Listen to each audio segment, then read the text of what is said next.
Hi there and welcome to Budget Model Railways My Shed Layout Part 4. Thought I'd start a bit professionally. Nice little shot of a Hornby 040 there.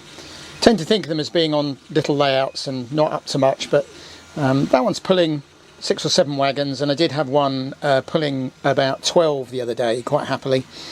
Interestingly, the Class 06 will pull more than some of the others, but there you go. So I digress. Lots been done on the layout. So the big change obviously is I've now finished the station area. So the platform tops, I tried something I saw in a book. So this is a strip of white card here, and then a strip of Metcalf paving slabs, and then Metcalf tarmac. It was a little fiddly and time consuming to get right, but does give you a really nice finish. Works really well as well on the wood, nice flat surface, because I saw a photograph in a book showing that that's what some platforms were, asphalt with slabs and then a stripe. So I'm quite pleased with that. And so we've got the buildings that we've seen before from the loft layout and the canopy. So relatively simple here. Another bit of tarmac card for the car park, some daypole fencing. I did scratch build some steps because I couldn't find the ones I wanted. And then the big change is what I've done down the front of the layout, which was, it's strange how these things start, isn't it? The edge of the ballast mat was getting bashed, so I screwed an additional piece of backing on, which gave me another ½ inch to put the fence on. So we've now got a nice fence that runs down here, which gives you the impression that there's something beyond the railway line, and it also might just stop one of my expensive locos falling on the floor if it derails. And I was quite pleased with the signal box. So that's the daypole one that I painted up. Sorry, change my camera angle a bit there. That I painted up for the loft layout, but I still think it's one of the nicest signal boxes out there with a bit of effort. And I've put a bit of work in. I've managed to put a path down the back of it. Little bit of a flower bed there. Of course, if I had put the edge piece on first, I could have put it at a better angle, but I quite like it there. So the whole station area, I'm actually pretty pleased with. That's come up looking about right. I like the daypole buildings because they don't take over. If you'd put a big Metcalf card building there, it would dominate the scene. And on a small layout, you're trying really to get a sort of smaller, more balanced view. And then I only finished this last night. This is a little loco servicing area. So I got the little coal stage there from a guy on eBay for about £3.50 that I thought was quite good. A little shed that I had in my spares box, and I did buy for £6.50 a Pico water tower, and I've painted it up effectively to match the shed and in the same look as the station. And I'm going to put some old rusty rails and things there. I've also got the road down to the goods yard done and got a bit of hedge put on that. So that's beginning to look quite nice.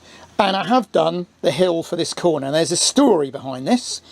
I used the usual foam, had it all laid, and thought, can't get to the wires, but it won't matter. Of course, as soon as it had dried, I don't know if I can get in here, the wire connector block down there, no, I can't quite see it, broke. So I had to lift the hill, and it also meant it wasn't a terribly good idea to have this right up against the back seam. So what I've done is I've added a bit of timber, and I've left a gap here, and it's just enough gap for me to get down there to reach, you can't really see it, the connector block. And I've also changed it for a push fit connector. If the worst comes to the worst, this door opens. Does mean cutting the back seam, but I could open the door to get to the wiring. And then the idea is we'll put trees and things here to hide the gap. And then the more observant of you will see that I've put a bit of a tunnel mouth in there. I did experiment with using a kit one, but the clearances were a bit tight, so I've built my own cardboard one in there. This was built slightly differently, so I used the foam, but that gives you a bit of a granular effect that I didn't want.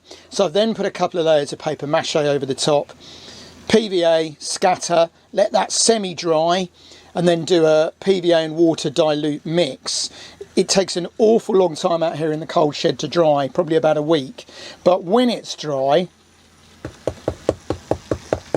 it dries as a hard shell. which is what I'm after. So all in all, it's coming along quite nicely. Got our goods yard there now, and I found these, words gone right out of my head, but the crossing points. So they look quite nice. So the only sort of problem now is the village. And I'm just lacking a bit of inspiration for that side. I know what I want to do, but I started building last night the Daypole Country Inn, and I'm hoping getting that finished will give me a bit of a insight, a bit of imagination, a bit of a push to finish that area. But I've also the other night I was out here getting a little bit frustrated trying to get things work, and Doug in his infinite wisdom said, why don't you just run some trains? So actually for a couple of evenings I've just been down here running trains, and that's been great, which is after all what the layout's all about. Shunting wise, it's really something. Shunting a cattle train, because you've got a kickback siding, takes quite a long while, and all the shunting is really interesting because of the kickback siding. So it's really a really useful shunting layout, as well as being very nice for just seeing locos run round and round. Now, there's various details still to do. I tend to get well-meaning comments from people saying, you haven't done this and you haven't done that. It's because this is only part 4. I have started adding people. Now we've got a lady there, a couple there. Oh, and... oh, it's gone out of focus, how annoying. But the lost officers from my last layout are back, and they're still lost. They're still lost. But I am also experimenting with painting some of the Daypole figures, which is quite fiddly, but they do come up really nice. So there's lots of details still to add, but equally I'm able to just run trains round, which is really what it's for, and I can shunt as well. So I'm a relatively happy little bunny. Doug has suggested that once we get it sort of 3/4 finished, so get the village finished, we'll probably then put together a really long trains running video, perhaps with some stills like Doug did many years ago. They're quite complex to do because they're a very, very big editing task, because as you can imagine, you have lots of clips of film that have to be edited. And as we've mentioned before, Doug's rather busy. But at some point we will do a big trains running, because that's the point of the layout. So as you can see, an awful lot done. Probably not going to get much done for the next couple of weeks. I'm very busy with the Army Cadets, particularly with Remembrance coming up, and quite a few other tasks that are going on. So it might be a couple of weeks till you see another video, but there will be some more work done. So as always, I'm just going to finish with a few shots of my rather nice 040 going around. I do feel they're very underrated, the newer ones. I think I paid £12 for that a few years ago, and the re-geared made in China ones are really useful locos. That even goes across points about hesitating. Somebody the other day took me to task and said, oh no, you can't use Insel Frog points, the 040s will stall on it. Some of them will, that one won't, the Class 06 won't. So you know I'm a big fan of them. I have managed to stop buying them. I think I've got about 12. But there we go. So I will stop talking now, and I'll just leave you with some shots of the train.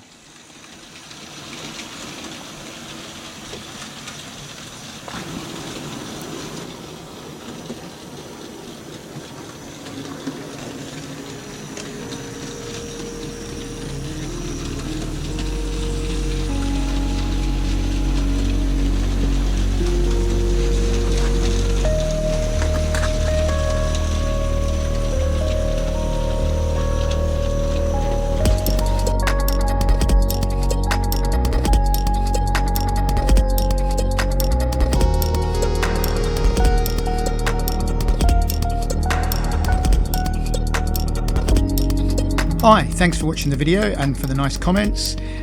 Click on the left for a previous video in this series, click on the right for another video you might enjoy, and please don't forget to click to subscribe, like, comment, etc. Thanks again.